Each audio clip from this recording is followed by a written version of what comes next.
નમસ્કાર, આપ જોઈ રહ્યા છો રફતાર ન્યૂઝ બુલેટિન. રફતાર ન્યૂઝ બુલેટિનમાં આપનું હાર્દિક સ્વાગત છે. જોઈએ આજના મહત્વના સમાચાર.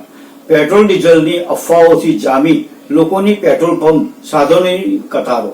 સુરત, બગોદરા જેવા સિટીઓમાં પણ લાંબી કતારો જોવા મળી. આ બધાની વચ્ચે ગુજરાતના ઉપમુખ્યમંત્રી હર્ષ સંઘવી સાહેબે આપ્યું એક મોટું નિવેદન. તો આવો જોઈએ એક રિપોર્ટ.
તમામ નાગરિકોને વિનંતી છે કે કોઈ બી પ્રકારની પેટ્રોલ ડીઝલને લઈને સોશિયલ મીડિયા હોય કે વોટ્સએપના માધ્યમથી કે કોઈ બી ઓફિશિયલ જાણકારી વગર કોઈ બી પ્રકારની આ અફવાઓમાં આવીને ભાગદોડ કરવાની કોઈ બી પ્રકારની જરૂરિયાત નથી.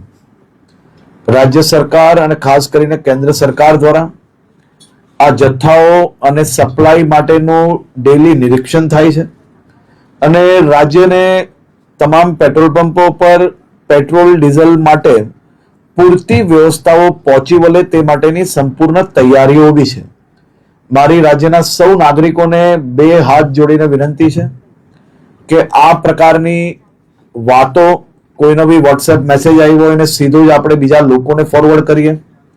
કોઈ બી પ્રકારની જાણકારી વગર, સંપૂર્ણ માહિતી વગર પોસ્ટ મૂકીને આપણે આપણી જોડે જોડે હજારો લોકોને કારણ વગરના એમનો સમય વેડફીએ અને સાથે સાથે કોઈ બી પ્રકારે શહેરમાં કે રાજ્યમાં આ પ્રકારની ખોટી માહિતીઓ ફેલાવનાર લોકો પર બી આવનારા દિવસોમાં કડક પગલાં ભરવામાં આવશે. ખાસ કરીને વિનંતી છે કે કોઈ ચિંતા કરવાની આવશ્યકતા નથી. પેટ્રોલ ડીઝલ સંપૂર્ણપણે બધા જ પેટ્રોલ પંપ પર મળી રહે તે માટેની વ્યવસ્થાઓને ખાસ કરીને મુખ્યમંત્રી શ્રી બી દર 2 દિવસે એનો રિવ્યુ લઈ રહ્યા છે અને ભારત સરકારમાંથી બી તમામ મંત્રાલયો આ બધા જ વિષયોમાં રેગ્યુલર રિવ્યુ એમનું લઈ રહ્યા છે. આભાર.